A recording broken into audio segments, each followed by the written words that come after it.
সর্বশেষ যেটি স্ত্রীদের ক্ষেত্রে, মা বোনদের ক্ষেত্রে যেটি কথা রাসূল সাল্লাল্লাহু আলাইহি ওয়াসাল্লাম বলেছেন যে ইযা সাল্লাতিল মারআতু খামসাহা ওয়া সামাত শাহরাহা ওয়া হাফিজাত ফারজাহা ওয়া আতাআত যাওজাহা কিলা লাহা উদখুলিল জান্নাতা মিন আইয়ি আবওয়াবিল জান্নাতি শি'তি। এটি হাদিসে আহমদের মধ্যে এসেছে। বিশেষ করে নারীদের উদ্দেশ্যে বলা হয়েছে যে যদি একজন মহিলা 5 ওয়াক্ত সালাত করে, এটি খুব ভালো করে খেয়াল করবেন এবং আপনাদের বাড়িতে যারা মা বোন আছে তাদেরকে বলবেন যে আল্লাহ রাসূল সাল্লাল্লাহু আলাইহি ওয়াসাল্লাম স্পেশালি মা বোনদের জান্নাতে যাওয়ার একটা আমল এখানে বললেন।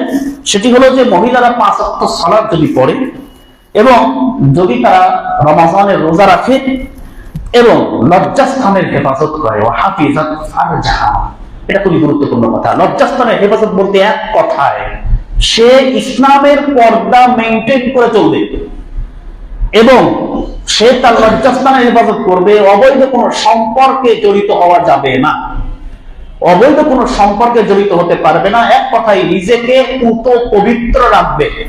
এরপর বলা হলো ওয়াফা আযাওজাহা, বিয়ে হয়ে গেছে, তার স্বামী তার অনুসরণ, তার কথা মেনে চলতে হবে। কোন স্বামী? ইসলামিক মাইন্ডের স্বামী। কারণ হলো তার স্বামী যদি শয়তান মার্কা হয়, তার স্বামী যদি ওই রকম নানান রকমের ডিজে, মনে করেন যে এরকম ভাবে তার মনোভাব, তাহলে তো তার স্ত্রীকে ডিজে বানাবে, তার স্ত্রীকে পর্দাহীন বানাবে, তার স্ত্রীকে নায়িকার মতো নিয়ে ঘুরাবে। কিসের পর্দা? সব ছাড়ো, পর্দা লাগবে না। আমার বান্ধবীরা, আমার বন্ধুর দোস্ত ওয়াইফরা কি সুন্দর, কিভাবে এইটা করাবে। না না না, এই স্বামীর অনুসরণ কথা বলা হয় নাই এখানে। স্বামী বলতে ইসলামিক মাইন্ডের স্বামী, যে স্বামী ইসলামের বিধিবিধান মেনে চলে, সেই স্বামীর কথা মেনে চলতে হবে। আর ওই স্বামী কি বলবে তাকে? তাকে ভালো কথাই বলবে, তাকে সালাতের কথা বলবে, তাকে ইসলামের কথা বলবে, সেগুলো তাকে মানতে হবে। তারপরে আল্লাহ রাসূল বললেন, আল্লাহ রাব্বুল আলামিন তাকে কিয়ামতের দিন বলবেন, তোমার জন্য জান্নাতের সব দরজা খোলা, তুমি যেটা মন দিয়ে সেটা দিয়ে জান্নাতে যাও। বলুন সুবহানাল্লাহ।